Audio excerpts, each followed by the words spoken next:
Hello, അമ്മ മനസ്സിൻ്റെ പുതിയൊരു കഥയിലേക്ക് എല്ലാവർക്കും സ്വാഗതം. ചാനൽ ആദ്യമായിട്ട് കാണുന്നവരാണെങ്കിൽ ഒന്ന് സബ്സ്ക്രൈബ് ചെയ്തിട്ട് ലൈക്ക് ചെയ്യണേ. അങ്ങനെ ചന്ദ്രികയും മലറിനെയും കൂട്ടിയിട്ട് മഹേഷ് വന്നിട്ടുള്ളത് ശ്രീലങ്കയിലേക്കാണ്. അവിടെ ഒരു കൂട്ടുകാരൻ്റെ വീട്ടിലേക്കാണ് വന്നിട്ടുള്ളത്. കൂട്ടുകാരനാണെങ്കിൽ വളരെ മോശമായൊരു രീതിയിലാണ് ചന്ദ്രികയോട് പെരുമാറുന്നത്.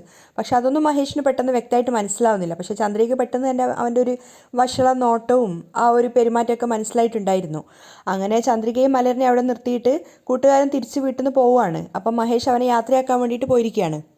അവൻ അവിടുന്ന് പോയതിനു ശേഷം മഹേഷ് വേഗം തന്നെ വാതിലൊക്കെ വലിച്ചു പൂട്ടുകയാണ്. ഡോറും അതുപോലെയൊക്കെ അടച്ച് എത്രത്തോളം ഉള്ളിലോട്ടായിട്ട് സേഫാക്കാൻ പറ്റും അത്രത്തോളം സേഫാക്കുന്ന രീതിയിൽ ചന്ദ്രികയും മലറിനെയും അകത്തേക്ക് കൂട്ടിക്കൊണ്ടുവരികയാണ്. എന്നിട്ട് ഒരു മുറിയിലേക്ക് രണ്ടുപേരെയും കൊണ്ടുപോയിട്ട് അവിടെ ഇരുത്തുന്നുണ്ട്.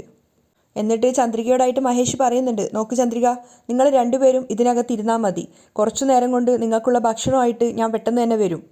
ശബ്ദം ഉണ്ടാക്കാതെ നിശബ്ദരായിട്ട് രണ്ടുപേരും ഇവിടെ ഇരുന്നോളണം.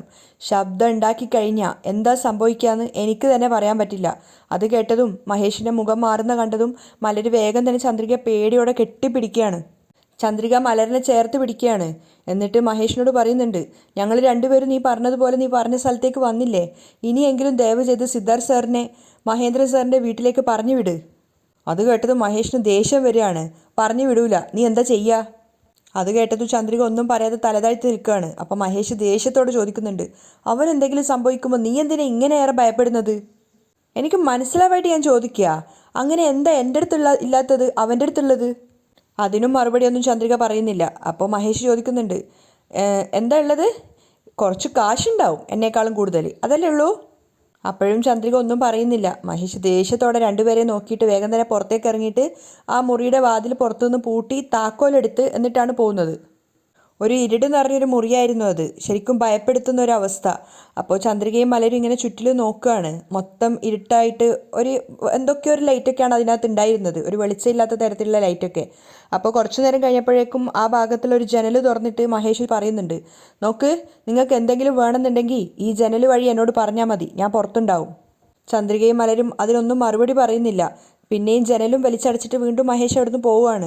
അപ്പോൾ കരഞ്ഞുകൊണ്ട് സങ്കടത്തോടെ മലര് ചന്ദ്രികയോട് പറയുന്നുണ്ട്, അമ്മ, എനിക്ക് സത്യമായിട്ടും നല്ല പേടിയാവുന്നുണ്ട് അമ്മ. വാ അമ്മേ, നമുക്ക് മഹേന്ദ്രൻ മുത്തശ്ശൻ്റെ വീട്ടിൽ തന്നെ പോവാം അമ്മ. അപ്പോൾ ചന്ദ്രിക അവളെ ആശ്വസിപ്പിക്കുന്നുണ്ട്, ഇപ്പോഴല്ലേ മോളെ നമ്മളിവിടെ എത്തിയത്, കുറച്ചു നേരം നീ ഒന്ന് സമാധാനമായിട്ടിരിക്കേ. അമ്മ എങ്ങനെയെങ്കിലും നിന്നെ ഇവൻ്റെ കയ്യിൽ നിന്ന് രക്ഷപ്പെടുത്തിയിട്ട് കൂട്ടിയിട്ട് പോവും. നീ ധൈര്യമായിട്ട് സമാധാനത്തോടെ ഇരിക്ക്, നിൻ്റെ അമ്മ നിൻ്റെ കൂടെ തന്നെ ഇല്ലേ.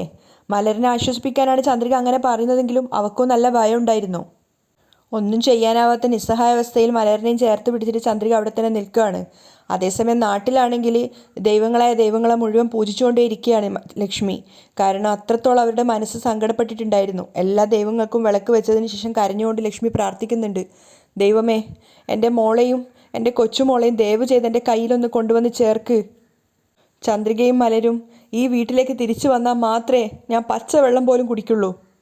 നിനക്ക് അവരെ തിരിച്ചു തരാൻ ഭാവമില്ലെങ്കിൽ ഇങ്ങനെ തന്നെ പട്ടിണി കിടന്ന് ഞാൻ മരിച്ചോളാം.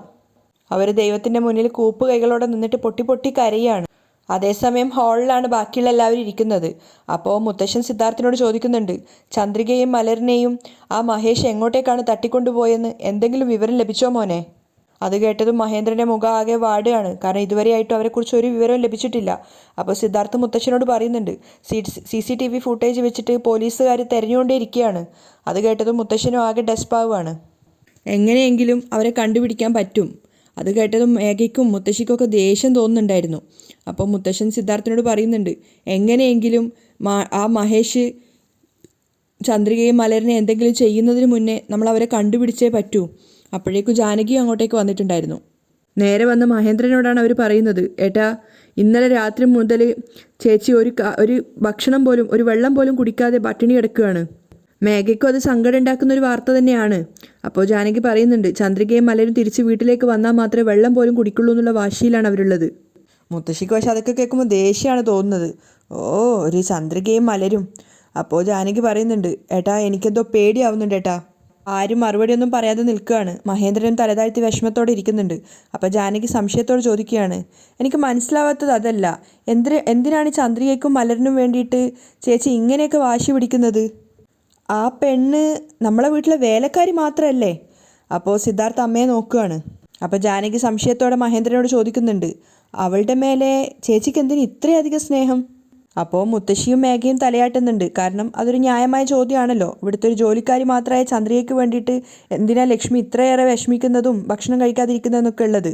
അപ്പോൾ ജാനകി ചോദിക്കുന്നുണ്ട്, ചന്ദ്രികയും മലരും പോയത് വേറെ ആരുടെയും കൂടെ അല്ലല്ലോ, അവളുടെ ഭർത്താവിൻ്റെ കൂടെയല്ലേ? അപ്പോൾ സിദ്ധാർത്ഥിനെ നോക്കിയിട്ടൊരു അർത്ഥം വെച്ചുകൊണ്ടാണ് ജാനകി സംസാരിക്കുന്നത്.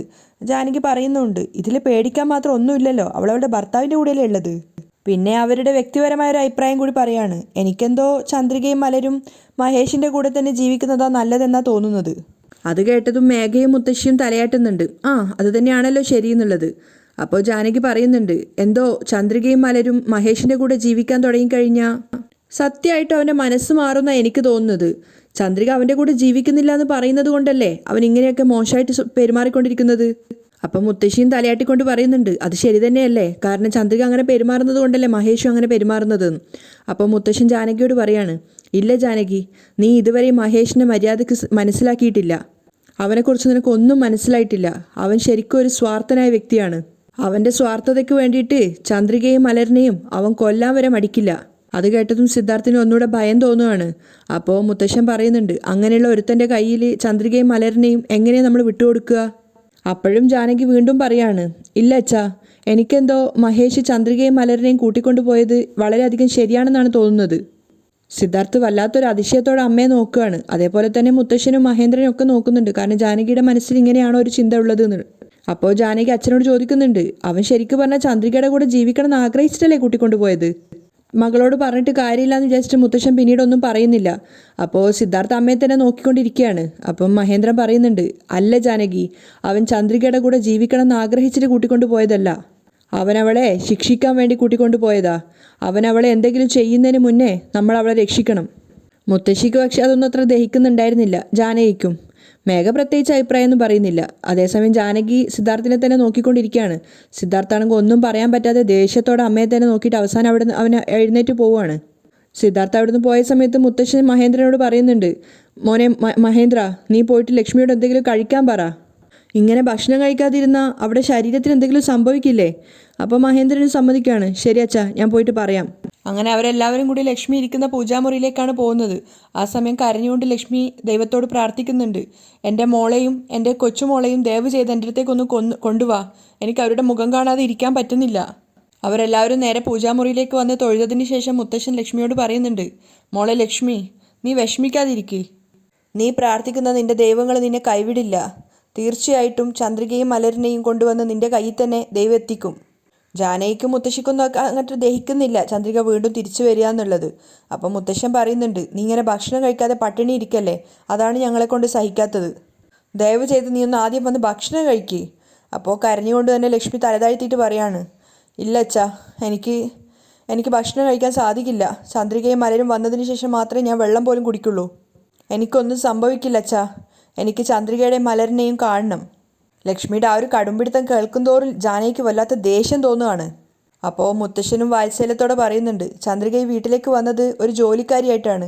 പക്ഷെ അവൾ പെരുമാറുന്ന ആ ഒരു രീതിയും നമ്മുടെ കുടുംബത്തോടുള്ള അവളുടെ സ്നേഹവും കാണുമ്പോൾ ഇപ്പോൾ അവളും നമ്മുടെ കുടുംബത്തിലെ ഒരു അംഗത്തെ പോലെ ആയിരിക്കുകയാണ്. ആരും അതിന് മറുപടിയൊന്നും പറയുന്നില്ല. അപ്പം മുത്തശ്ശൻ പറയുന്നുണ്ട്, അവക്കോ മലരിനോ എന്തെങ്കിലും സംഭവിച്ചു എന്നറിഞ്ഞാൽ സത്യം പറഞ്ഞാൽ നമുക്ക് സഹിക്കാനാവില്ല. അപ്പോഴേക്കും മഹേന്ദ്രൻ്റെ ഫോൺ റിങ് ചെയ്യുകയാണ്. എടുത്തു നോക്കുന്ന സമയത്ത് കമ്മീഷണറാണ് വിളിക്കുന്നത്. മഹേന്ദ്രൻ വേഗം വെപ്രാളത്തോടെ ഫോൺ എടുക്കുന്നുണ്ട്. പറയൂ സാർ. അപ്പോൾ അദ്ദേഹം പറയുന്നുണ്ട്, ചന്ദ്രികയും മലരിനെ സംബന്ധിച്ചിട്ടുള്ളൊരു വാർത്ത കിട്ടിയിട്ടുണ്ട്, എത്രയും പെട്ടെന്ന് സ്റ്റേഷനിലേക്ക് വരണമെന്ന്.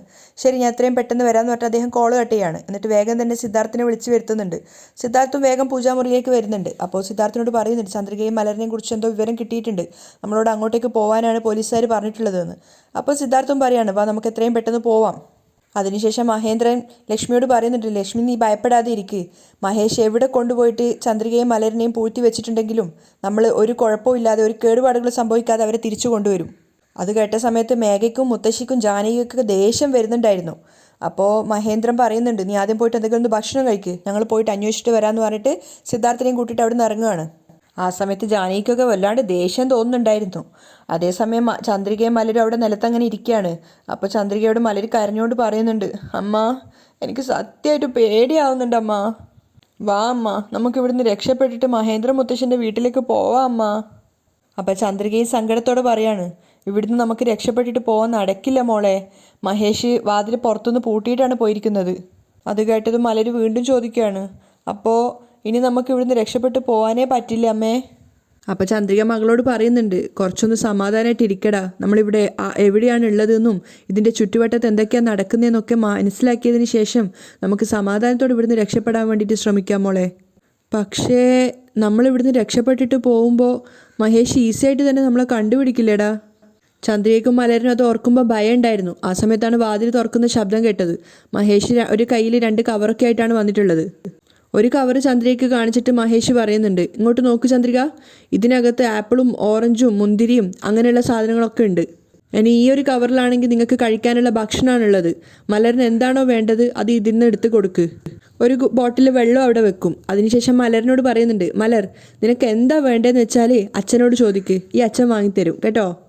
നീ ഇവിടെ സന്തോഷത്തോടെ ജീവിക്കാം, മനസ്സിലായോ?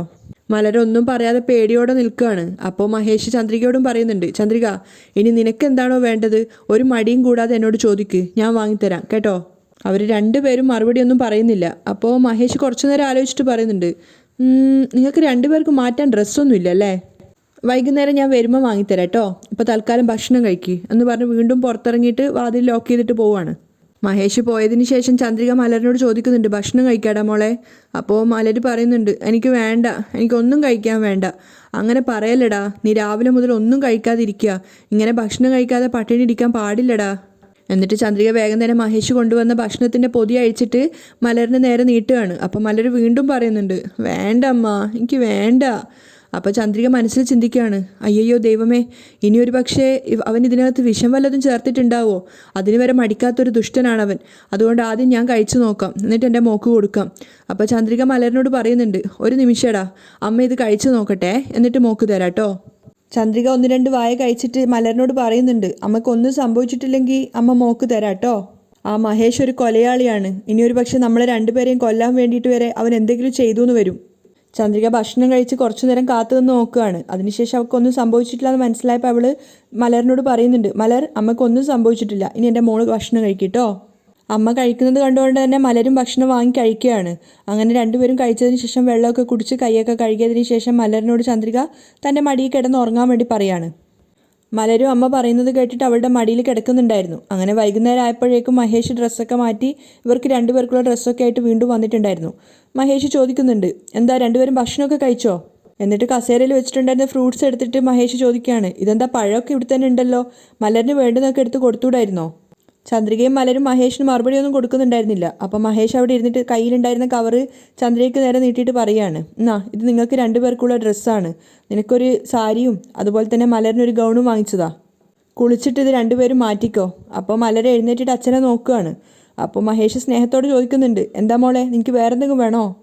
അച്ഛൻ നാളെ നിനക്ക് കളിക്കാൻ വേണ്ടിയിട്ട് ബൊമ്മയും കാറും ഒക്കെ വാങ്ങിത്തരാം. നിനക്ക് സന്തോഷത്തോടെ കളിക്കാം കേട്ടോ. അപ്പോൾ ചന്ദ്രിക മഹേഷിനോട് ചോദിക്കുകയാണ്, സിദ്ധു സാറിനെ വിട്ടോ? അപ്പോൾ മഹേഷിന് ദേഷ്യം വരുന്നുണ്ട്. ഇനിയും അവനെ വിട്ടിട്ടില്ല, എന്താ?